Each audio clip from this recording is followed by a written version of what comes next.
Talk Paris Podcast. Écoutez, apprenez et parlez français avec confiance. Bonjour à tous les apprenants de français et bienvenue dans un nouvel épisode de Talk Paris. C'est votre endroit chaleureux pour apprendre un français simple grâce à des conversations de la vie quotidienne, du vocabulaire utile et une motivation tout en douceur. Je m'appelle Coralie. Et moi, je m'appelle Guillaume. Guillaume, est-ce que je peux te poser une question ? Je crois que ça devient notre petite tradition. Vas-y. Quelle est la dernière fois où tu as fait quelque chose qui t'a fait peur ? Même juste un petit peu. C'est une très bonne question. Je dirais probablement il y a quelques semaines. J'ai accepté de faire une présentation au travail. Vraiment ? Tu étais nerveux ? Beaucoup. Même si je m'étais préparé pendant plusieurs jours, je sentais quand même mon cœur battre plus vite. Mais tu l'as fait. Oui, je l'ai fait. Et après, je me suis rendu compte que ce n'était pas du tout aussi effrayant que je l'avais imaginé. C'est intéressant, non ? Parfois, la partie la plus difficile, ce n'est pas de faire la chose, c'est de décider de la faire. Exactement. Et je pense que cela nous amène parfaitement au sujet d'aujourd'hui. L'épisode d'aujourd'hui s'intitule « Pourquoi votre zone de confort vous empêche d'avancer ?» J'aime beaucoup ce sujet parce que tout le monde a une zone de confort. Certaines personnes le savent, tandis que d'autres ne se rendent même pas compte qu'elles vivent à l'intérieur de la leur. Et voici la partie surprenante.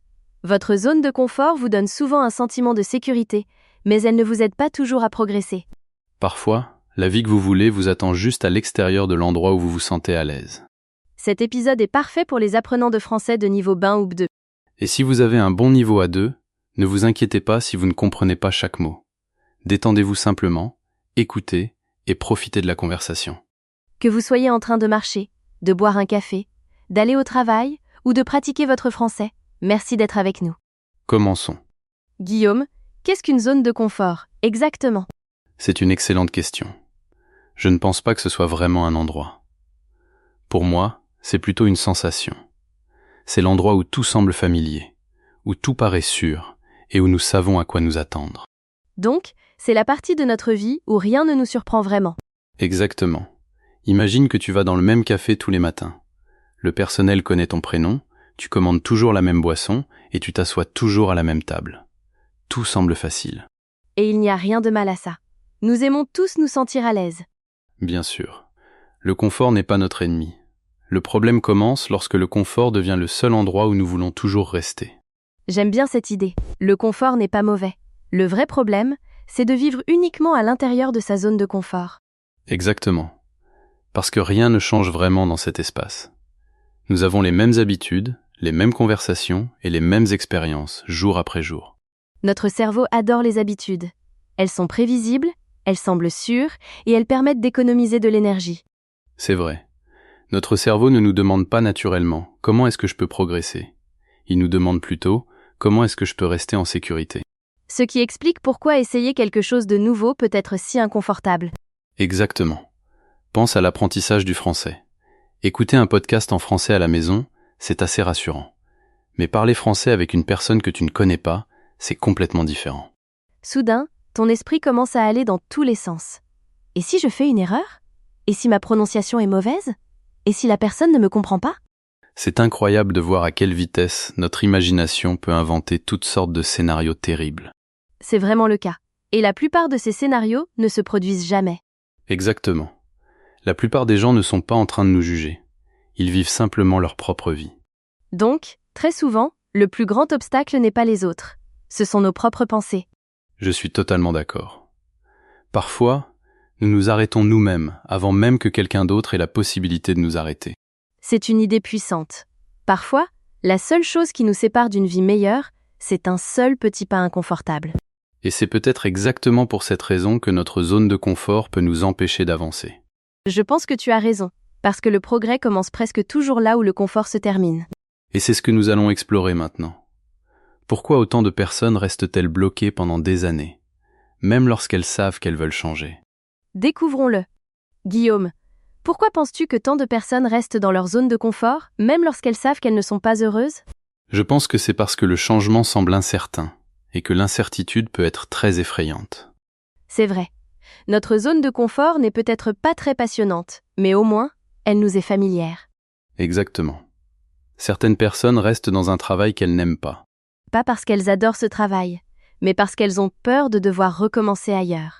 D'autres restent dans des relations qui ne sont pas bonnes pour elles, ou continuent de repousser leurs rêves, simplement parce que l'inconnu leur paraît plus effrayant que leur situation actuelle. C'est intéressant, non? Parfois, nous choisissons un problème que nous connaissons déjà plutôt qu'une possibilité que nous ne connaissons pas. Je n'avais jamais réfléchi de cette façon, mais tu as raison. Les gens choisissent souvent un inconfort familier plutôt qu'une opportunité inconnue. Exactement. Notre cerveau dit souvent « je sais que cette situation n'est pas parfaite, mais au moins, je sais ce qui va se passer ». Et ce sentiment peut nous garder bloqués pendant des années. Je me souviens de la première fois où j'ai commencé à apprendre une autre langue. J'étais terrifiée à l'idée de parler. Vraiment? Pourtant, aujourd'hui, tu sembles tellement sûr de toi. Crois-moi, je ne l'étais pas du tout. Je passais des heures à étudier la grammaire. J'apprenais du nouveau vocabulaire par cœur, mais dès que quelqu'un me parlait, j'oubliais soudainement tout ce que j'avais appris. Je pense que beaucoup d'apprenants de français vont reconnaître cette sensation. Absolument. Je pensais toujours, je parlerai quand mon français sera meilleur. Mais le plus drôle, c'est que tu n'as commencé à vraiment progresser qu'après avoir commencé à parler. Exactement. C'est une leçon très importante. La confiance ne vient pas avant l'action. La confiance vient grâce à l'action. Voici une autre erreur que beaucoup de personnes font. Elles pensent que sortir de leur zone de confort signifie forcément faire quelque chose d'énorme. Comme quitter son travail demain ou partir vivre dans un autre pays? Exactement. Ce genre de choses peut peut-être arriver un jour, mais ce n'est généralement pas comme ça que le progrès commence. La plupart du temps, le progrès commence avec de petites décisions. Dire bonjour à une nouvelle personne, essayer une nouvelle activité, parler français pendant 5 minutes ou lire un chapitre d'un livre. Les petites actions semblent plus faciles à gérer, et lorsque vous les répétez, elles deviennent peu à peu une partie de votre identité. Coralie, est-ce que je peux te poser une question? Bien sûr. Est-ce que tu as déjà regretté d'avoir essayé quelque chose de nouveau? Franchement, pas vraiment. J'ai fait des erreurs, j'ai échoué, je me suis sentie gênée, mais j'ai appris quelque chose à chaque fois. C'est intéressant, parce que lorsque je repense à ma propre vie, je ne regrette pas les choses que j'ai essayées. Je regrette plutôt les occasions que j'ai ignorées. Je pense que c'est vrai pour beaucoup de personnes. Des années plus tard, nous pensons rarement « j'aurais aimé ne jamais avoir essayé ». À la place, nous nous demandons souvent ce qui aurait pu se passer si nous avions été un peu plus courageux. Cette question, et si, peut rester dans notre esprit pendant des années. C'est pour cela qu'il vaut souvent mieux essayer, même si le résultat n'est pas parfait. Exactement, parce que chaque expérience vous apprend quelque chose. Le succès vous apprend ce qui fonctionne, et l'échec vous apprend ce que vous pouvez améliorer. Dans les deux cas, vous progressez. La seule façon de ne pas progresser du tout, c'est de ne rien faire. Il y a une autre chose que j'ai remarquée. Les gens comparent souvent leur début au milieu du parcours de quelqu'un d'autre. Oh oui, c'est tellement vrai. Ils écoutent quelqu'un parler un excellent français et pensent « je ne parlerai jamais comme cette personne ». Mais ils oublient que cette personne a elle aussi été débutante un jour. Elle aussi a fait des erreurs. Elle aussi s'est sentie nerveuse. Tout le monde commence quelque part. Personne ne commence en étant déjà expert. Donc, le but n'est peut-être pas de ne plus avoir peur du tout. Exactement. Le but est simplement de devenir plus à l'aise avec le fait d'être parfois un peu mal à l'aise. J'adore cette idée, parce que le vrai progrès commence toujours juste à l'extérieur de notre zone de confort. Et dans la dernière partie de l'épisode d'aujourd'hui, nous allons partager avec vous des façons simples et pratiques d'élargir votre zone de confort, un petit pas après l'autre. Ne partez pas. On continue tout de suite. Guillaume, si quelqu'un nous écoute en ce moment et pense « vous avez raison ». Je reste vraiment trop souvent dans ma zone de confort, par quoi cette personne devrait-elle commencer? Je lui dirais de commencer encore plus petit qu'elle ne l'imagine. Encore plus petit? Oui. Les gens pensent souvent qu'ils doivent faire un énorme changement, mais le véritable progrès commence généralement avec une seule petite décision. Tu peux nous donner un exemple? Bien sûr. Si vous apprenez le français, ne vous dites pas « à partir de maintenant, je vais étudier 4 heures de français tous les jours ». Dites plutôt « je vais parler français pendant 5 minutes ». Ça semble beaucoup plus réaliste. Exactement. Les petits objectifs sont plus faciles à commencer, et une fois que vous avez commencé, il devient souvent plus facile de continuer. Je pense que c'est vrai pour presque tout. Si vous voulez faire plus de sport, commencez avec une petite promenade. Si vous voulez lire davantage, lisez une seule page. Si vous voulez devenir plus sûr de vous, commencez par avoir une seule conversation.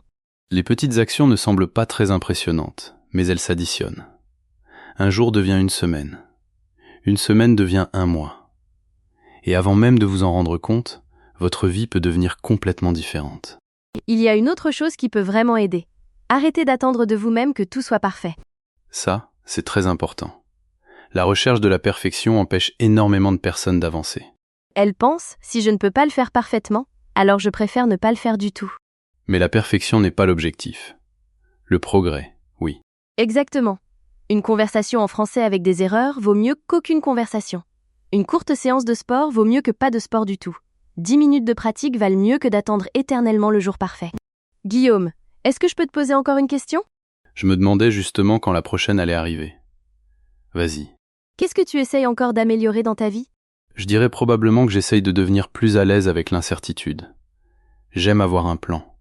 J'aime savoir ce qui va se passer. Mais la vie ne fonctionne pas toujours comme ça. Je comprends. Je pense que beaucoup de personnes ressentent la même chose. Nous aimons la certitude, mais le progrès se trouve souvent au milieu de l'incertitude. Exactement. Chaque opportunité apporte toujours une petite part d'incertitude. Un nouveau travail, une nouvelle amitié, l'apprentissage d'une nouvelle compétence ou un voyage dans un endroit que vous ne connaissez pas encore. Vous ne savez jamais exactement comment les choses vont se passer. Et peut-être que ce n'est pas grave. Peut-être que la vie est justement censée être un peu incertaine de temps en temps. J'aime beaucoup cette idée. Parce que si nous attendons de nous sentir totalement prêts, nous risquons d'attendre toute notre vie. C'est vrai. Parfois, le meilleur moment pour commencer, c'est simplement aujourd'hui. J'aimerais laisser nos auditeurs avec une dernière réflexion. Imaginez-vous dans un an. Lorsque vous regarderez en arrière, préférerez-vous pouvoir dire « Je suis contente d'avoir essayé » ou plutôt « J'aurais aimé commencer plus tôt » ? C'est une question très puissante. Parce qu'une petite décision prise aujourd'hui peut changer l'endroit où vous serez dans un an. Exactement. Votre zone de confort vous semblera toujours accueillante. Mais n'oubliez pas que vos rêves vous attendent généralement juste un peu plus loin. Alors, faites un petit pas, puis un autre, puis encore un autre. Vous n'avez pas besoin de ne plus avoir peur. Vous devez simplement être prêt à commencer. Avant de terminer, c'est l'heure de notre petite promenade du vocabulaire d'aujourd'hui. Nous allons revoir 5 mots utiles que nous avons entendus dans cet épisode. C'est parti. Premier mot familier. Familier décrit quelque chose que vous connaissez déjà bien. Par exemple, cet endroit me semble familier. Le contraire est inconnu ou inhabituel, selon le contexte. Deuxième mot, incertitude. Incertitude signifie que vous ne savez pas ce qui va se passer. Par exemple, commencer un nouveau travail peut créer beaucoup d'incertitudes. C'est un mot très utile dans la vie quotidienne en français. Troisième mot, opportunité.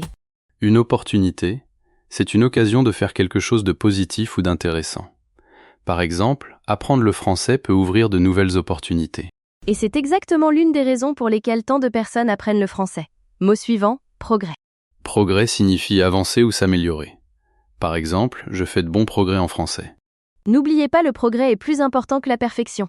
Cinquième mot, courage. Le courage, c'est le fait d'être capable d'agir, même lorsque vous avez peur. Par exemple, il m'a fallu du courage pour parler français pour la première fois.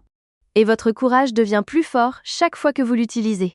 Nous espérons que la conversation d'aujourd'hui vous a rappelé que le progrès ne se produit pas lorsque vous restez toujours à l'intérieur de votre zone de confort. Il commence avec un petit pas courageux. Que ce petit pas soit de parler français, d'essayer quelque chose de nouveau, ou simplement de croire davantage en vous-même, souvenez-vous que vous n'avez pas besoin d'être parfait. Vous devez simplement commencer. Merci beaucoup de nous avoir écoutés.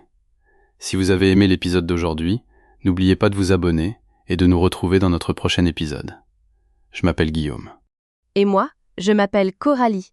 Vous venez d'écouter Talk Paris. Et souvenez-vous, votre objectif en français Et votre objectif dans la vie? sont tous les deux plus proches que vous ne le pensez.